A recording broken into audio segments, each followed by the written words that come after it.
Бұқаралық ақпарат көздеріне сенсек, баспананың бағасы алдағы уақытта тағы да қымбаттай түспек. Оған бірнеше себеп бар. Оның ең біріншісі ақш доллары мен еуро құнының күрт көтерілуі.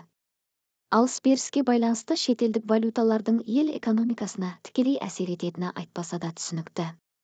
Оның үстіне тауар айналымы тәй-тәй басқан теңгемен есептелмейтіні анық.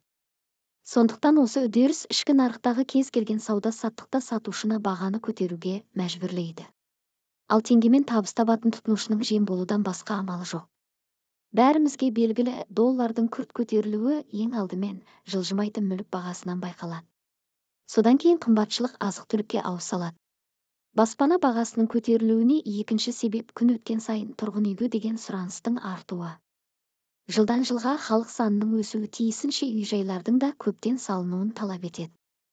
Бұл ретте ақшаны жылжымайтын мүлік ретінде сақтайтындарды да ұмытпаған абзал. Олардың үйі бар, ақшасы жеткілікті.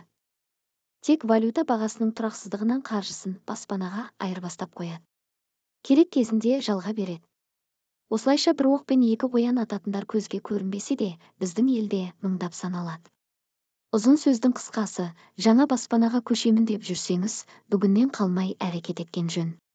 Өйткені үй арзандайды деген үмітіңіздің күл талқаны шығып, қолдағы қаражатыңыз ештеңеге жетпей қалуы әбден мүмкін.